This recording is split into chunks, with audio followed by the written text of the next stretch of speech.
이제 우리 하나님 말씀은 로마서 13장입니다. 로마서 13장 8절부터 10절까지 말씀입니다.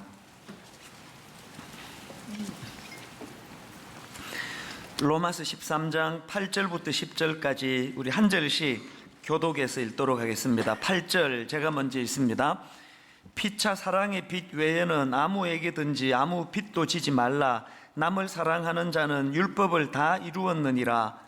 간음하지 말라, 살인하지 말라, 도둑질하지 말라, 탐내지 말라 한 것과 그 외에 다른 계명이 있을지라도 내 이웃을 내 자신과 같이 사랑하라 하신 그 말씀 가운데 다 들었느니라. 같이 읽습니다. 사랑은 이웃에게 악을 행하지 아니하나니 그러므로 사랑은 율법의 완성이니라. 아멘. 방금 읽은 본문 8절 말씀에 보니까 남을 사랑하는 자는 율법을 다 이루었느니라 이런 말씀이 나오고요. 또 바로 연이어서 10절에서도 사랑은 율법의 완성이니라 이렇게 사랑을 강조하는 표현들이 나오는데요. 이런 말씀들은 예수님께서 그 사랑과 율법에 관하여 정리해 주신 그 말씀을 기초로 하고 있습니다. 그 내용이 마태복음 22장에도 나오는데요. 거기 보면은 이제 한 율법사가 예수님을 그 시험하려고 질문을 던집니다. 마태복음 22장 36절입니다. 선생님, 율법 중에서 어느 계명이 크니까? 그렇게 질문을 던지니까 예수님이 대답하시기를 37절입니다. 예수께서 이르시되 내 마음을 다하고 목숨을 다하고 뜻을 다하여 주 너의 하나님을 사랑하라 하셨으니 이것이 크고 첫째 되는 계명이요 둘째도 그와 같으니 내 이웃을 내 자신같이 사랑하라 하셨으니 이 두 계명이 온 율법과 선지자의 강령이니라. 예수님께서는 이웃 사랑의 문제를 이렇게 중요하게 생각하고 계신다는 겁니다. 사도 바울이 이런 예수님의 마음을 너무나 잘 알기 때문에 오늘 본문에서 그 남을 사랑하는 자는 율법을 다 이루었느니라, 또 사랑은 율법의 완성이니라 이런 말씀을 기록할 수가 있는 것입니다. 또 요한복음 13장 34절에도 보니까 예수님께서 이런 말씀을 하십니다. 새 계명을 너희에게 주노니 서로 사랑하라. 내가 너희를 사랑한 것 같이 너희도 서로 사랑하라. 너희가 서로 사랑하면 이로써 모든 사람이 너희가 내 제자인 줄 알리라. 여러분, 우리 예수님이 사랑과 관련해서 이런 생각을 하고 계시다면 우리가 어떻게 이런 말씀들을 가볍게 여길 수가 있겠습니까? 그런 맥락에서 저는 오늘 본문 8절에 나오는 남을 사랑하는 자는 율법을 다 이루었느니라, 또 10절에 사랑은 율법의 완성이니라, 이런 말씀들이 가지고 있는 그 무게감을 결코 가볍게 생각하면 안 된다고 생각하는데요. 그런 맥락에서 이제 오늘 본문 말씀을 쭉 묵상하면서 살펴보니까 바울이 지금 이 이웃 사랑의 문제를 풀어나가면서 두 가지 독특한 표현을 사용하는 것을 볼 수가 있습니다. 그래서 저는 오늘 그 사랑을 설명하면서, 이웃 사랑을 설명하면서 그 바울이 왜 이런 표현을 사용하고 있는지에 대한 그 문제 제기 형식으로 오늘 본문을 좀 풀어보려고 합니다. 자, 오늘 본문에서 발견하는 두 가지 그 문제 제기 중에 첫 번째가 뭐냐? 사도 바울은 그 사랑이라는 개념을 설명하면서 왜 이 빚이라는 개념으로 사랑을 설명하고 있는가? 이게 제가 던지는 첫 번째 문제 제기예요. 8절에 보니까 피차 사랑의 빚 외에는 아무에게든지 아무 빚도 지지 말라. 그러고 보니까 그 로마서에서는 바울이 이 빚이라는 개념으로 그 자기가 말하고자 하는 그 이미지를 설명하는 경우들이 이 앞에도 몇 번이나 등장하는 걸 볼 수가 있습니다. 예를 들면은, 자, 로마서 1장 14절 15절을 보십시오. 헬라인이나 야만인이나 지혜 있는 자나 어리석은 자에게 다 내가 빚진 자라. 그러므로 나는 할 수 있는 대로 로마에 있는 너희에게도 복음 전하기를 원하노라. 지금 바울이 자기가 로마로 가서 복음 전하기를 갈망하는 이유를 그 하나님께 진 이 사랑의 빚 때문이다, 그렇게 빚으로서 이제 설명을 하는 것을 볼 수가 있고요. 또 그런가 하면은 로마서 8장 12절입니다. 그러므로 형제들아 우리가 빚진 자로 돼 육신에게 져서 육신대로 살 것이 아니니라. 여기에도 지금 빚이 등장하는데요. 십자가로 변화된 우리는 육신을 따라 살면 안 된다는 이 말씀을 이 빚이라는 개념을 가지고 지금 설명하고 있는 것입니다. 오늘 본문도 마찬가지예요. 본문 8절에서 바울이 지금 이 빚이라는 개념을 가지고 그 이웃 사랑 또 형제 사랑에 대해서 설명을 하고 있는데, 저는 이 8절에 나오는 피차 사랑의 빚 외에는 아무에게든지 아무 빚도 지지 말라, 이 말씀을 묵상을 하면서 여기서 두 가지 중요한 포인트를 발견하는데요. 첫째가 뭐냐? 여러분, 우리가요 이 이웃 사랑을 제대로 실천하려면 먼저 선행돼야 되는 게 하나 있습니다. 그게 뭐냐? 제대로 이웃을 사랑하기 위해서는 십자가를 통해서 진 사랑의 빚에 대한 감격이 회복이 돼야 된다는 것입니다. 여러분이 다 아시지만 출애굽기 20장에는 이제 하나님께서 십계명을 주시는 내용이 나오는데요. 이제 그 3절서부터 본격적인 그 십계명의 내용이 기록되어 있습니다. 3절에 보니까 너는 나 외에는 다른 신들을 내게 두지 말라, 이렇게 3절에서부터 본격적으로 그 십계명의 내용을 언급해 주시는데, 바로 그 앞에 2절에 하나님이 어떤 전제의 말씀을 주시느냐? 나는 너를 애굽 땅 종되었던 집에서 인도하여 내 하나님 여호와니라. 그 하나님은 왜 십계명 말씀을 열거해 주시기 전에 너희들을 애굽에 종살이하던 너희들을 구해낸 여호와 하나님, 그 당신을 그렇게 먼저 소개를 하고 계시느냐? 이게 뭘 의미할까요?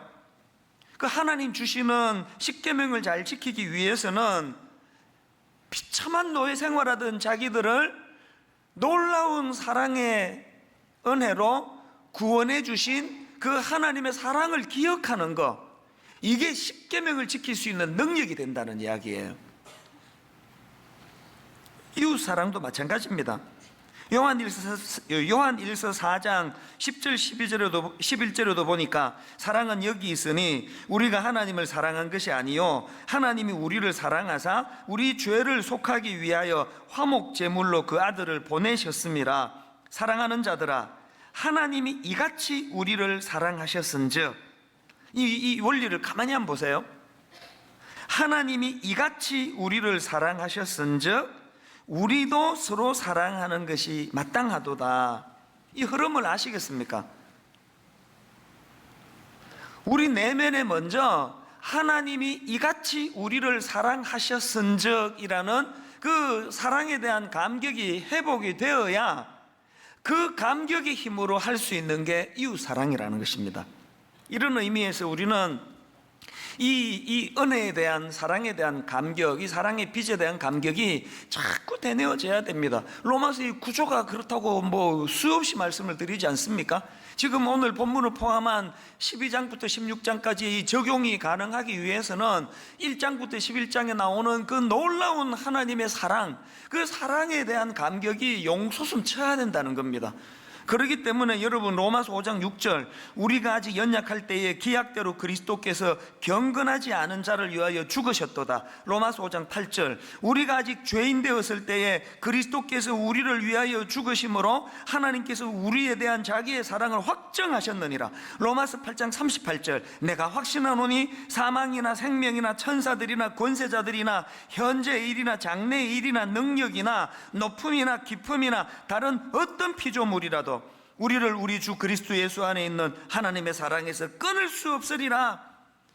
그 용서 안 되는 그 며느리를 마음에 품고 계속 그렇게 괴로워하고 그 며느리를 묵상하지 말고 하나님의 사랑을 묵상하라는 거예요.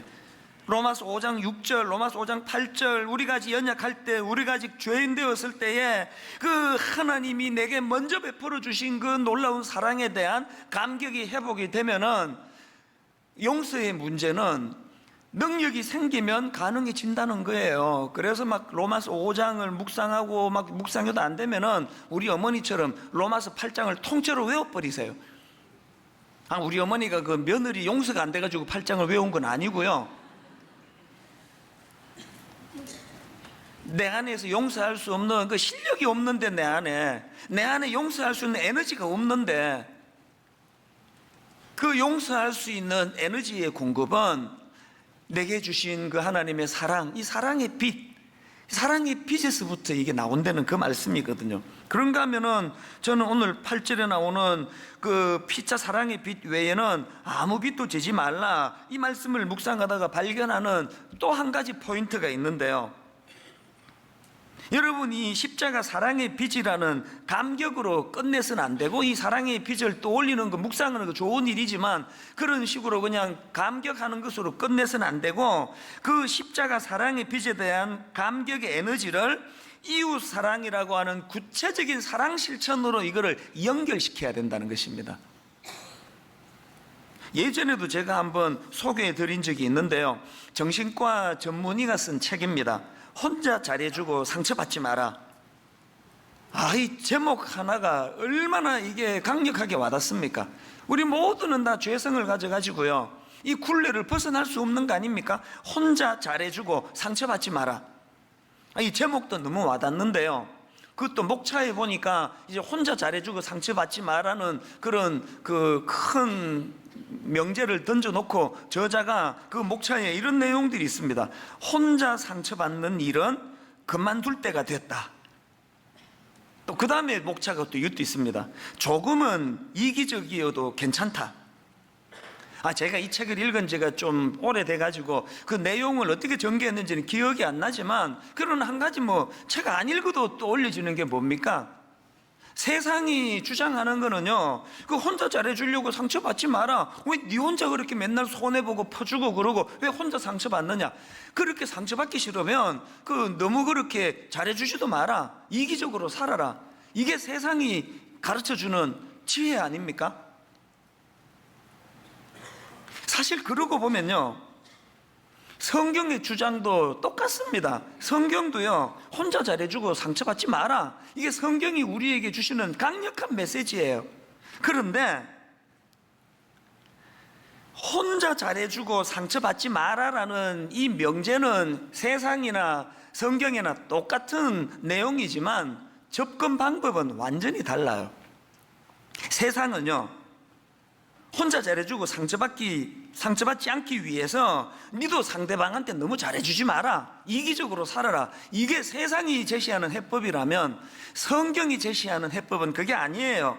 성경은요, 네가 상처받지 않기 위해서는 이미 받은 사랑의 빚으로, 이미 받은 그 사랑의 빚을 생각하면서 사랑하라는 거예요. 이 다른 말로 하면은 상대방에게 행하는 사랑의 행위는 이미 내가 받은 사랑을 되갚는 것이라는 개념으로 접근해야지, 내가 줬으니까 나도 받아내야 되겠다 이렇게 접근하면 안 된다는 그 말씀이에요. 이 차이를 아시겠습니까? 예를 들어 볼게요. 가끔씩 이 담임 목사님들을 만나서 대화를 해보면은요, 종종 이런 말씀들을 하세요. 자기 목회에 제일 힘든 게 부교역자다, 그런 이야기를 종종 제가 듣습니다. 그 당회가 제일 힘들다, 이거하고 두 개가 좀 막상막하예요. 이 성도님 목회하는 건 상대적으로 되게 쉽대요. 그래서 이 부교역자 때문에 상처를 받는 경우가 많다, 그런 이야기를 종종 듣거든요. 저는 그런 얘기를 들을 때마다 나는 부교역자 때문에 상처받는 일이 없는데, 난 속으로 그렇게 생각을 하거든요. 그건 왜 그러냐 하니까, 분당 우리 교회 부목사님들은 하나같이 인격적으로 너무나 훌륭한 분들만 모였기 때문이 아니에요. 저도 어떨 때 엄청 괘씸해요. 근데 이렇게 사랑으로 잘해주는데 어떻게 이럴 수가 있냐? 아직 당사자들이 앉아 있으니까 지금 자신 있게 이야기하기 어렵습니다. 이거 잘해주기는 딴 교회 가면은 막 이게 세게 얘기하는데, 전 저대로 진짜 영화도 보여주고, 어떨 때는 또 용돈도 주고, 밥도 사주고, 어떨 때는 내가 진짜 이거 이렇게까지 할 필요가 있나 할 정도로 너무 잘해주거든요, 제가. 라고 생각하고 있습니다. 근데 어떨 때는 진짜 괘씸해요. 옛날에는 또 생각해 보니까, 옛날에는 또 그것 때문에 또 상처도 좀 받았던 것 같아요. 근데 요즘에는 제가 상처를 안 받아요. 왜 안 받게 된지 아십니까? 사실은 부끄럽게도요, 저도 이런 생각을 했던 기억이 지금 불쑥 떠오르네요. 부목사들 잘해줄 필요 없어, 잘해준들 뭐 아나 그거? 그런 생각을 저도 했던 기억이 나요.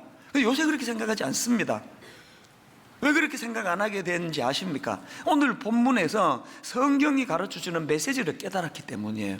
예를 들어 볼까요? 저는 우리 부목사님들한테 뭐 잘해주지도 않지만 사실은 뭐 좀 잘해주려고 애를 쓴다고 한다면, 저는 제가 옥하는 목사님이 제 담임 목사님이실 때 그분 밑에서 10년 동안 받은 사랑을 되갚는 거라고 생각하기 시작했거든요. 내가 목사님께 받은 사랑이 너무 큰데 그분이 돌아가셨단 말이에요. 그리고 뭐 막 그분의 이름을 막 드러내려고 애쓰는 거를 목사님이 원하지 않기 때문에, 제가 목사님께 받은 사랑을 되갚는 길은 우리 부목사님들한테 내가 똑같이 잘해주는 거, 인격적으로 대해주는 거, 그 사랑의 빚을 갚는 거라고 생각을 하기 때문에, 그 개념이 머리에 자리 잡고부터는 부목사님이 알아주든 알아주지 않든 상처가 안 되더라고요. 실제적으로 제가 경험하는 거예요. 고부간의 갈등, 부부간의 문제 다 여기서 해결이 된다고 생각해요.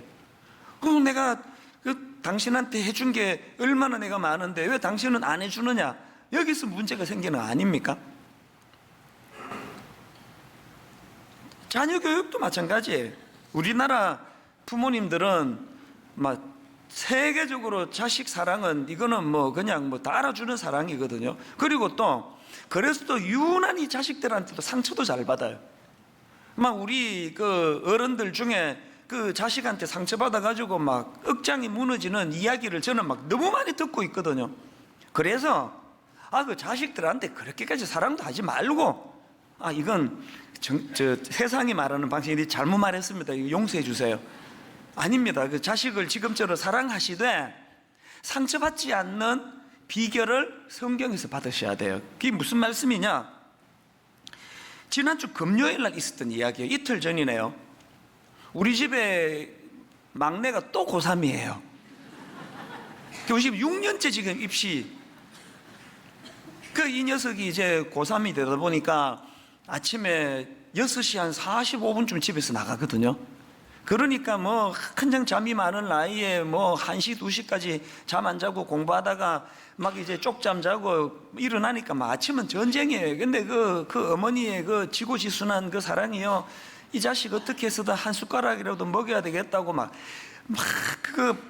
비벼요. 그냥 이렇게 먹으면 또 이거 뭐 시간 걸리니까 막 이렇게 비벼가지고 막 참기름 넣고 그래가지고 그 밥상에 올려놓는데, 내가 보면은요 그렇게 차려줘서 한 10번에 2-3번도 안 먹어요. 그냥 가요. 근데 매일 아침마다 비벼가지고 그럼 다 식어 빠진 거를 누가 먹게 되는지 아시죠?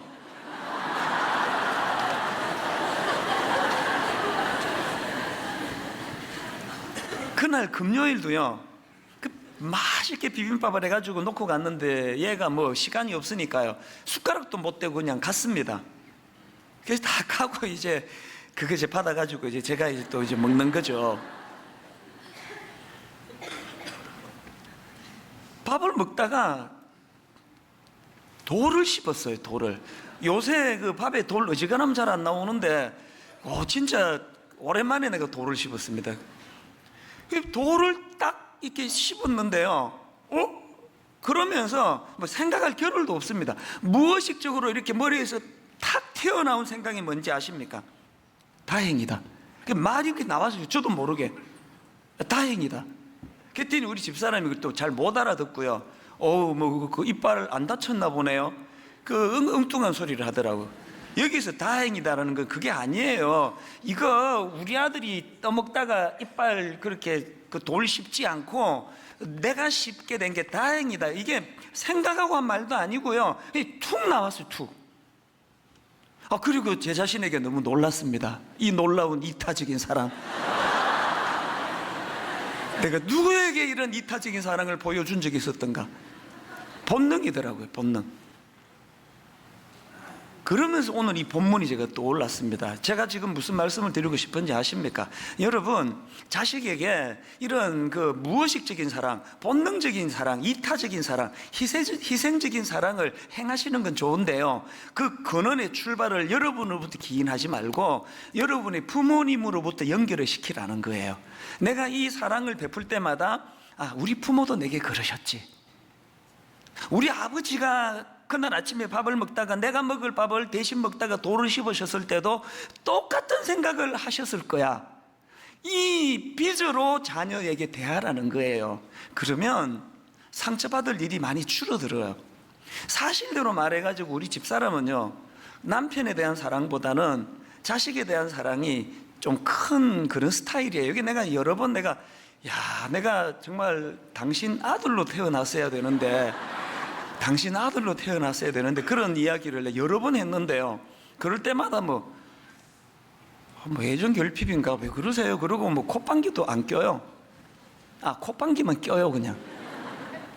그러나 사실은 제가 우리 아이들에게 여러 번 말한 게 또 있어요. 솔직히 말해서 네 엄마가 아빠보다는 니들한테 더 신경 쓰고 더 잘해주는 거 다 알지? 그러나 아빠 하나도 안 억울해. 왜? 나도 우리 윗대 부모님에게 니들이 받는 사랑을 똑같이 받았거든. 이미 조금도 나는 이게 상처가 되고 억울하지 않아. 오늘 바울이요, 그 왜 이웃사랑을 이 빚이라는 개념으로 설명을 할까요? 우리는 예수 그리스도의 십자가 사랑의 빚을 지고 있는 사람이에요. 그리고 그 사랑의 빚에서, 십자가 사랑의 빚에서 파생되는 놀라운 사랑을 계속 우리는 경험하는 사람들이거든요. 그래서 제가 지난주에 이 본문 말씀을 묵상하면서 이게 또 뜬구름 잡는 뻔한 사랑 그런 얘기가 되지 않기 위해서 이제 이 말씀을 묵상하면서 제가 내가 태어나서 여기 오기까지의 그 졌던 사랑의 빚에 대해서 많이 묵상을 하게 됐는데요, 너무너무 가슴이 뜨겁고 감격적인 한 주간을 제가 보냈습니다. 여러분 다 아시지만 23살 때 시카고로 이민 가가지고 그때 저는요, 단 0.1%의 이 어떤 내 인생에 대한 어떤 동기부여나 그게 없을 때예요. 완전한 낙심이었거든요. 힘이 하나도 없을 때예요. 그냥 우울하고 어떨 때는 그냥 이대로 죽고 싶고, 이게 세상 경험이 없는데 이게 확 어려운 일이 찾아오니까 더 크게 그게 와닿았던 것 같아요. 그렇게 인생의 바닥에서 허덕이고 있을 때 주님이 제가요 40일 금식기도 하고 하나님 내 손 잡아 주시옵소서 그러고 매달린 거 아니에요. 그냥 무기력하게, 그래서 직장 한 10몇 군데 쫓겨나고 이제 더 이상 오라는 데도 없고 써주는 데도 없고, 그래가지고 아침에 할 일이 없어가지고 또 미국은 또 짜증나게 공원이 또 얼마나 많습니까? 그래서 오전 내내 그냥 동네 공원에 가서 멍하게 벤치에 앉아가지고 한나절을 보내고 있던 그런 무기력한 상태에 있던 저에게 놀랍게도 주님이 저에게 다가오시고 그 못자국난, 상징적으로 못자국난 그 손으로 내 손을 잡아 이렇게 주셨다는 그게 얼마나 저에게 이게 감격적인 기억이 되었겠냐고요. 그리고 그때부터 교회에 너무너무 고마웠던 우리 어른들, 그 어린애가 고생한다고 등 두드려 주시고 손잡아 주시고, 어떨 때는 그냥 먹을 거 이렇게 싸가지고 미스터리 이거 먹어봐, 힘내, 화이팅. 지난 한 주 동안에 제가 받았던 그 사랑의 빛, 그런가 하면은 여러 번 말씀드렸잖아요. 분당 우리 교회 처음 개척하고 몇 모이지도 않을 때 그 미국에 계신 어머니, 그때만 해도 16년 전이니까 지금보다 훨씬 젊으실 때거든요. 어머니 전화만 하면은 너 분당 우리 교회 성도님들 너 죽을 때까지 못 갚을 빚이야 그거. 그 분당에 내가 들어보니까 그 좋은 목사님이 엄청 많다 그러대. 그 좋은 목사님이 많은데 너같이 어리버리한 그 초보 목사, 그 교회를 찾아주는 그 성도들이 얼마나 고마냐고. 우리 어머니는 날 왜 그렇게 생각하시지? 너 늘 그 성도님들에 대하여 평생 못 갚을 그 빚으로 그 생각해야 된다. 이렇게 매끄럽게 말씀하시는 것도 아니에요. 그냥 이렇게 툭툭 던지시는데 그 너무 지난주 마음속에서 정말 그 맞는 말씀이시다. 그러다가 또 한 가지 마음이 뜨거워졌던 게 송림 중고등학교.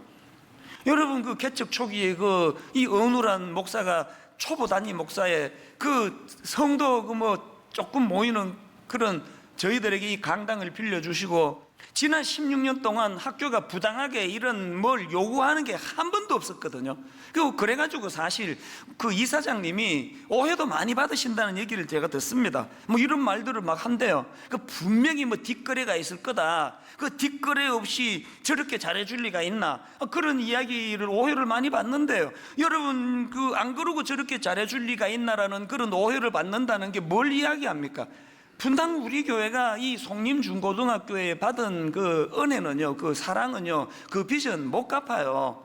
송림 중고등학교가 이런 사랑의 빚을 사랑을 베풀지 않았으면은 무슨 수로 우리가 이런 은혜로운 교회가 될 수 있었겠냐고요.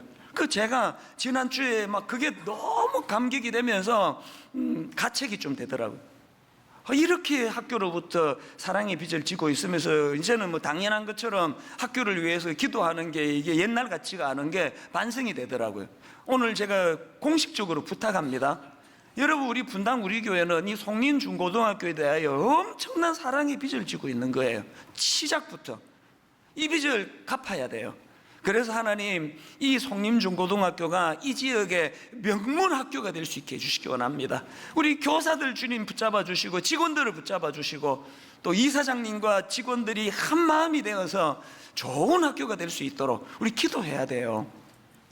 한 주 내내 제가 그 마음에 받았던 그 사랑의 빚을 생각하니까 그 혜택을 제가 누리는 거예요. 마음이 너무 좋은 거예요. 너무 기쁘고. 저도 이제 정말 우리 부교역자들한테 더 잘해야 되겠다. 우리 성도님들에게는 정성을 다해서 내가 목회를 해야 되겠다. 우리 성도님들 실망시키는 짓은 내 절대로 하지 말아야 되겠다. 그런 건강한 다짐이 나오는 게 왜 바울이 사랑을 설명하면서 빚이라는 개념으로 설명하는지 이해가 되시죠? 그래서 고신대 우병훈 교수님이 쓴 그 글에 보니까요, 이 8절의 의미를 이렇게 해석을 하더라고요. 우리가 아무리 노력해서 사랑을 베푼다 하더라도 그 사랑의 빚을 완전히 청산할 수는 없다. 이 정신으로 살아가자는 거예요. 그런가 하면은 두 번째 문제 제기가 뭐냐? 아니 왜 바울은 사랑을 설명하면서 이웃에게 악을 행하지 않는다 이런 식으로 설명을 할까? 그 사실 사랑을 정말 이 달콤한 언어로 잘 표현할 수가 있는데 사랑을 정의하면서 이웃에게 악을 행하지 아니하나니 왜 이렇게 표현했을까? 제가 이 문제를 가지고 묵상을 하다가 보니까요, 세상은 우리를 자꾸 속여요. 세상은 사랑을 자꾸 여기서 일어나는 감정이라 생각을 해요. 막 연속극 보고 싸구려 삼류 소설을 보면서 또 그 이상한 그 유행가 하나 가사를 보면서 막 옛날 애인을 떠올리면서 그걸 사랑이라고 자꾸 속여요. 성경이 말하는 사랑은요, 여기서 이 가슴에서 일어나는 그런 어떤 그 멜랑콜리한 어떤 그런 감정이 아니고요. 성경이 말하는 사랑은 뭐예요? 악을 억누르게 하는 강력한 파워라는 거예요. 악을 억누르게 하는 강력한 에너지라는 거예요. 그래서 10절에서 사랑은 이웃에게 악을 행하지 아니하나니, 고린도전서 13장에 유명한 사랑장, 성경이 묘사하는 그 사랑을 열거하는 단어들을 보세요. 여기 멜랑콜리한 이런 거 하나도 없습니다. 자, 한번 가만히 한 항목 한 항목 들어보십시오. 사랑은 오래 참고, 사랑은 온유하며, 시기하지 아니하며, 사랑은 자랑하지 아니하며, 교만하지 아니하며, 무례히 행치 아니하며, 자기의 유익을 구하지 아니하며, 성내지 아니하며, 악한 것을 생각하지 아니하며, 불의를 기뻐하지 아니하며, 진리와 함께 기뻐하고, 모든 것을 참으며, 모든 것을 믿으며, 모든 것을 바라며, 모든 것을 견디느니라. 지금 성경이 묘사하는 사랑의 공통점이 파워예요. 파워. 다 아시죠? 이 시기심이라는 거는요, 어마어마한 에너지예요. 근데 경험해 봐서 알아요. 누가 나보다 더 잘하고 누가 나보다 더 칭찬을 받을 때 억누를 수 없이 올라오는 게 그 시기심 아닙니까? 그런데 놀랍게도 사랑은 시기하지 아니하며 그 놀라운 감정 에너지를 억누를 수 있는 강력한 에너지, 이 사랑이라는 거예요. 사랑은 자랑하지 아니하며 교만하지 아니하며, 이게 얼마나 강한 에너지라는 거 다 아실 거예요. 그 다락방 가면서 막 여러분이 막 다짐을 하면서 내 오늘은 정말 우리 아들 자랑하지 않으리라, 정말 오늘 다락방 가가지고 내가 우리 아들 기말고사 100점 맞은 거 내 절대로 내가 자랑하지 않으리라, 하나님 힘 주시옵소서, 자랑하지 않게 주시옵소서. 그러고 다락방 가가지고 정신 차리고 보면은 막 이번 기말고사가 말이지 뭐 어떻게 해서든지 간에 기말고사를 유대하려고, 그게 우리예요. 내버려두면 저절로 자기 자랑, 교만 막 자기는 막 뛰어 올리고 남은 꺾어 누르고, 이 강력한 힘 앞에 어쩔 줄 몰라하는 게 우리 죄성을 가진 인간의 모습인데, 놀랍게도 사랑은 그것들을 억누르는 에너지라는 거예요. 강력이라는 게, 파워라는 겁니다. 5절에 나오는 자기의 유익을 구하지 아니하면 되던가요? 뭐 우리 아들 정도야 뭐 그 아들 대신에 돌 씹을 때 내가 그거를 잘했다고 생각하지, 누구에게 이런 이타적인 사랑을 우리가 베풀 수 있냐고요. 자기의 유익을 구할 수밖에 없는 우리 인생이지만, 놀랍게도 사랑은 자기의 유익을 구하지 않게 만드는 파워라는 겁니다. 그런가 하면은 바울이 사랑을 묘사하면서 이웃에게 악을 행하지 않는다 이런 식으로 표현하는 이유가 뭡니까? 여러분, 우리가 이웃에 대하여 주님이 우리에게 그렇게 하셨듯이 사랑하되 거룩함으로 사랑하라는 게, 거룩함으로. 9절을 다시 보십시오. 간음하지 말라, 살인하지 말라, 도둑질하지 말라, 탐내지 말라 한 것과 그 외에 모든 계명이 있을지라도 내 이웃을 내 자신과 같이 사랑하라 하신 그 말씀 가운데 다 들었느니라. 여러분, 우리가 예수님의 거룩한 사랑으로 상대방을 대하고 예수님이 우리에게 그렇게 해주시듯이 우리를 인격적으로 거룩하게 사랑하시는 그 사랑으로 상대방을 대한다면, 세상에 어떻게 상대방을 그렇게 음란하고 더러운 눈으로 상대할 수가 있느냐고요. 미투 운동, 이 어디서 기인한 겁니까? 자기 부하 직원, 하나님의 형상을 닮은 한 인격체로 사랑을 한다면 어떻게 여러분 그 여직원에게 성적으로 그런 짓을 저지를 수가 있느냐고요. 아무리 내 감정이 지금 불같이 떠올라도 그렇게 자기를 사랑하고 믿고 인생을 맡긴 자기 아내를, 자기 남편을 속이고 외도하는 이런 짓이 어떻게 가능하겠냐고. 이게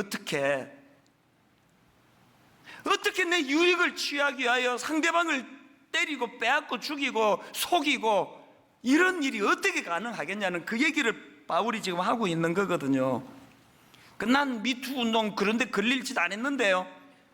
여러분, 그런 짓을 했다 안 했다도 그것도 물론 대단한 거죠. 이 세상에서 나는 뭐 성추행 같은 거 한 적이 없다는 거 여러분 굉장히 좋은 일이에요. 그러나 근원적으로 우리가 그 정도가 아니라 한 여성에 대해서, 또 한 약자에 대해서, 자기 아랫사람에 대해서 주님이 우리를 그렇게 대해주듯이 하나님의 형상을 닮은 한 인격체로 거룩한 사랑으로 우리를 사랑하고 있는지 그거 돌아보셔야 되는 거예요. 저는요, 그 주일 저녁에 하는 그 코미디 프로를 우연히 보다가 보면은 막 화가 나게 보다가 끌 때가 많습니다. 그 왜 그 항의를 좀 안 하시는지 모르겠어요. 이게 뭐 코미디라는 게 막 전부 그 여자들을 가지고 막 그냥 거기 출연하는 분들을 보면 안쓰러워요. 그 체질적으로 좀 뚱뚱한 분도 있고 홀쭉한 분도 있고 뭐 통통한 분도 있고, 하나님이 다양하게 그 체질을 만들어 주셨는데 그 좀 뚱뚱한 걸 가지고 막 온갖 조롱을 다 하고, 그냥 막 뭐 뚱뚱한 여자들은 막 밥에 막 걸신 들린 걸로 묘사하고, 그런 걸 보면 난 진짜 화가 나요.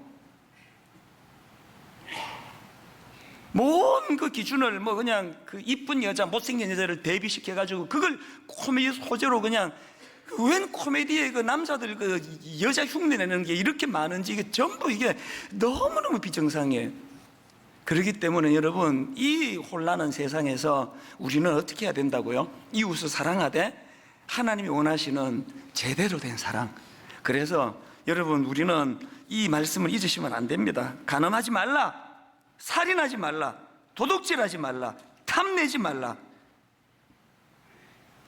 우리가 이웃을 사랑하되 어떻게 사랑해야 된다고요?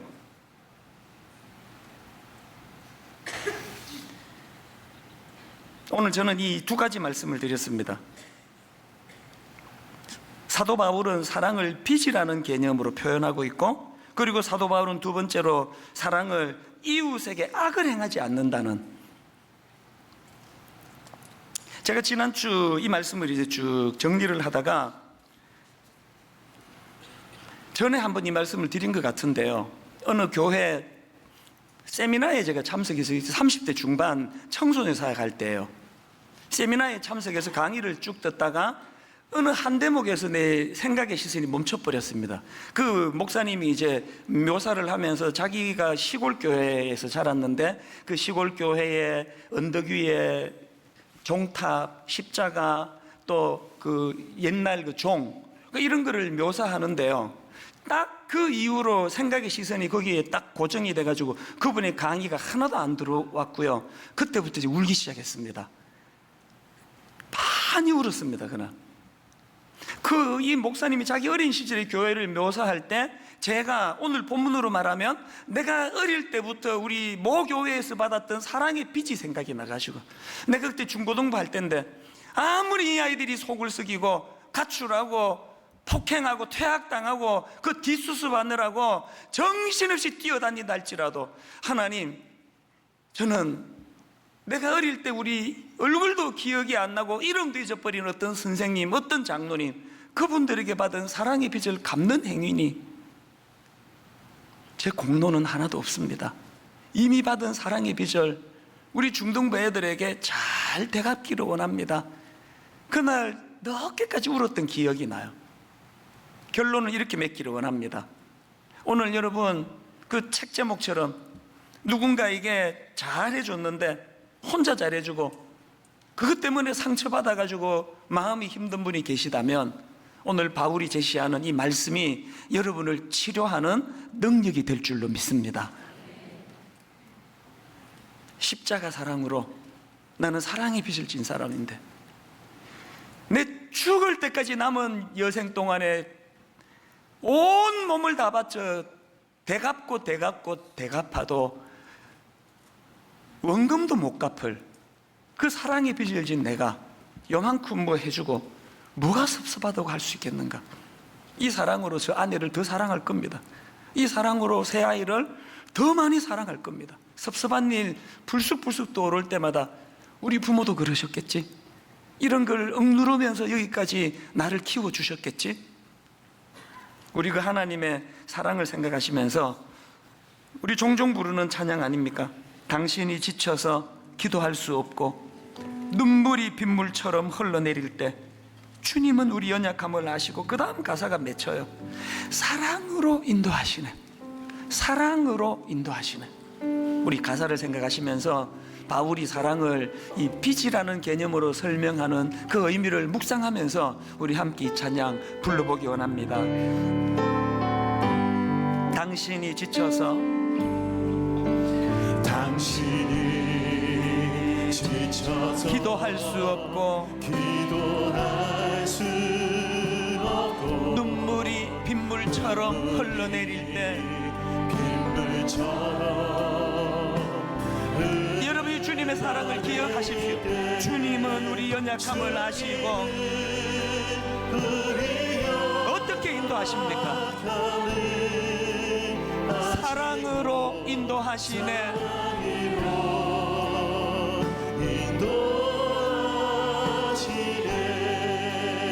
누군가 널 위하여,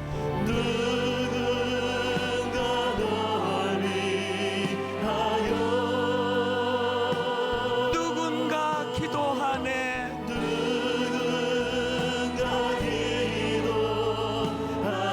언제 기도합니까? 내가 홀로 외로워서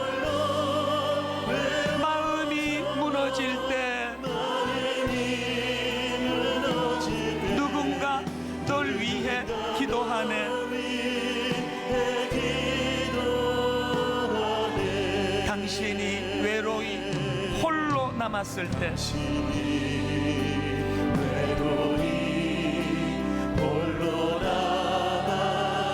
당신은 누구에게 위로를 얻나?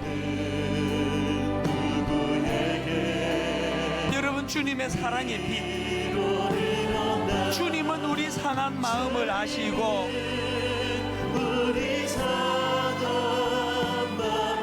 우리가 받았던 주님의 사랑으로 인도하시네.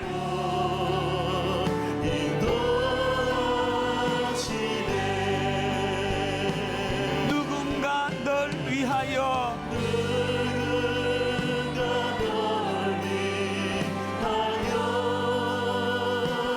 누군가 기도하네.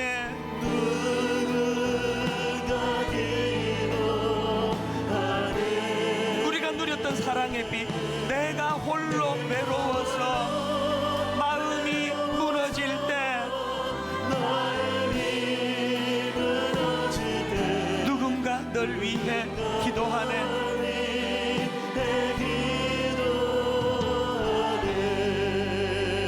저는 이 말씀을 준비하면서 마음의 소원이 그거예요.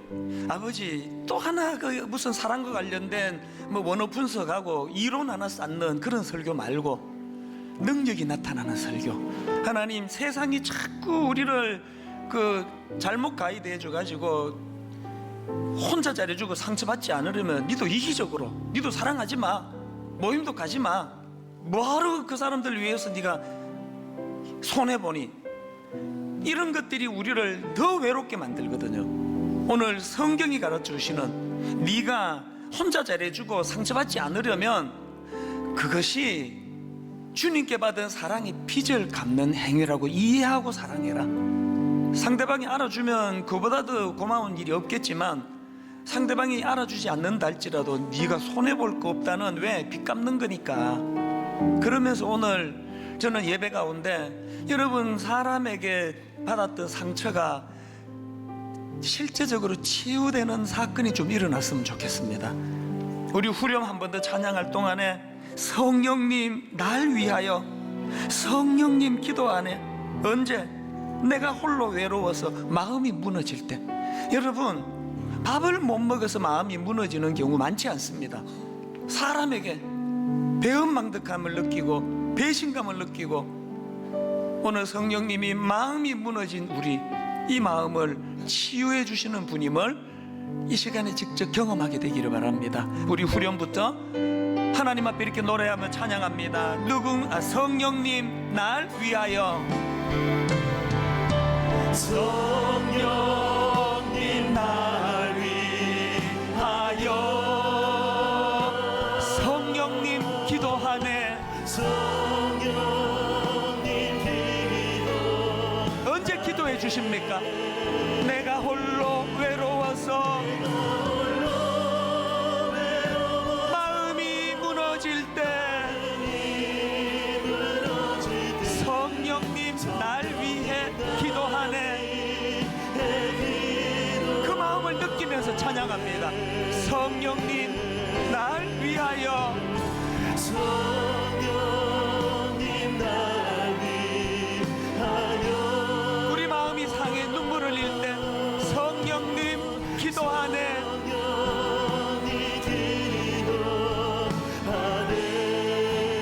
내가 홀로 외로워서 마음이 무너질 때 성령님 날 위해 기도하네. 십자가 그 사랑을 노래합니다. 그 사랑, 그 사랑, 그 사랑, 날 위해 다시 사신 예수 그리스도 다시 오실 그 사랑, 죽음도 생명도 천사도 하늘의 어떤 권세도 끊을 수 없는 영원한 그 사랑, 예수. 아버지 사랑 내가 노래해. 아버지 은혜 내가 노래해. 그 사랑, 변함없으신 거짓 없으신 성실하신 그 사랑, 여러분의 사랑의 빛을 기억하십시오. 상한 갈 때 꺾지 않으시는, 꺼져가는 등불 끄지 않는 그 사랑, 변함없으신 거짓 없으신 성실하신 그 사랑,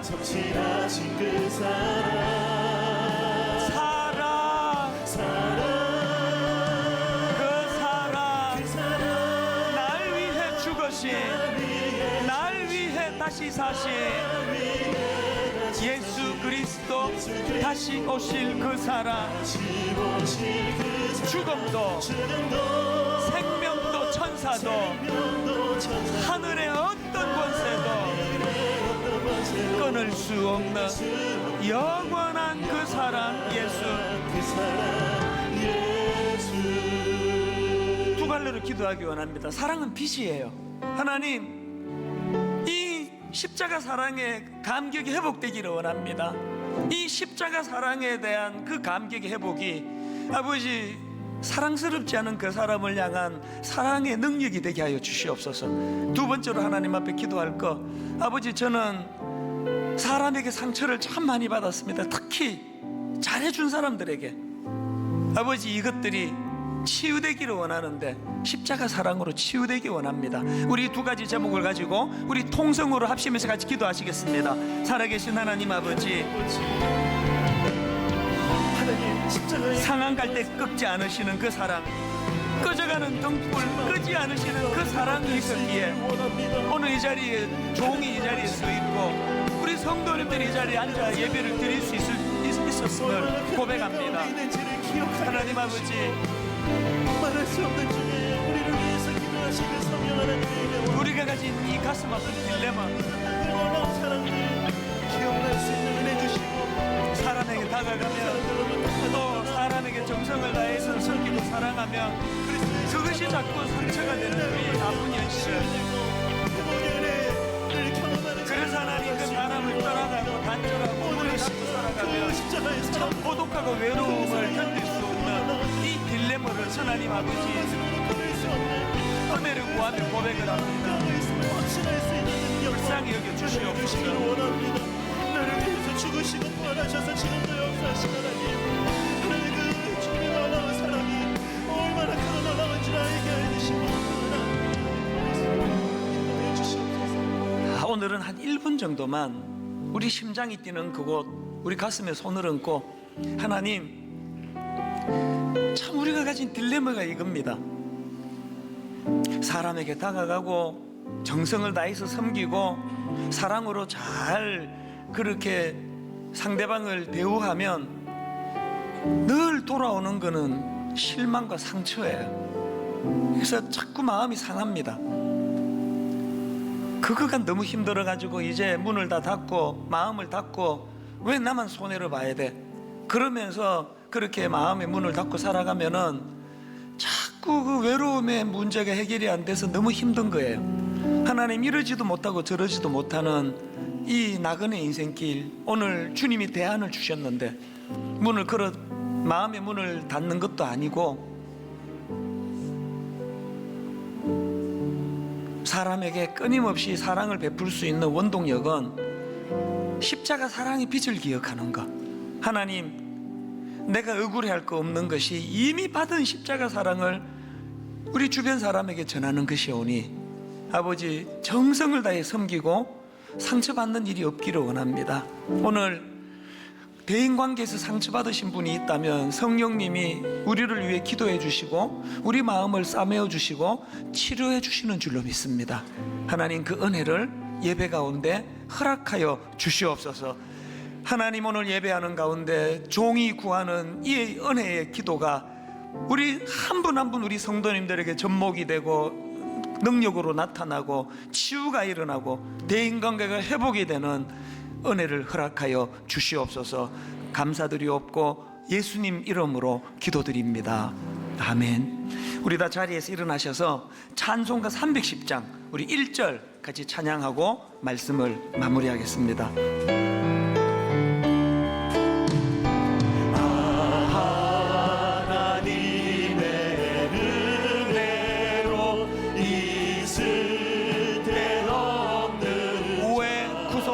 주는지 난 알 수 없도다.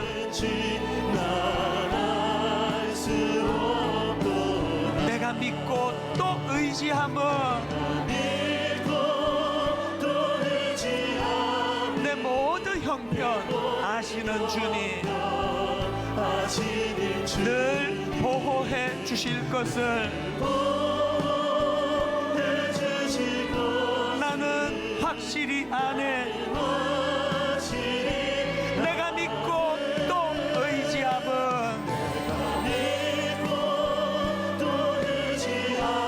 내 모든 형편 아시는 주님 늘 보호해 주실 것을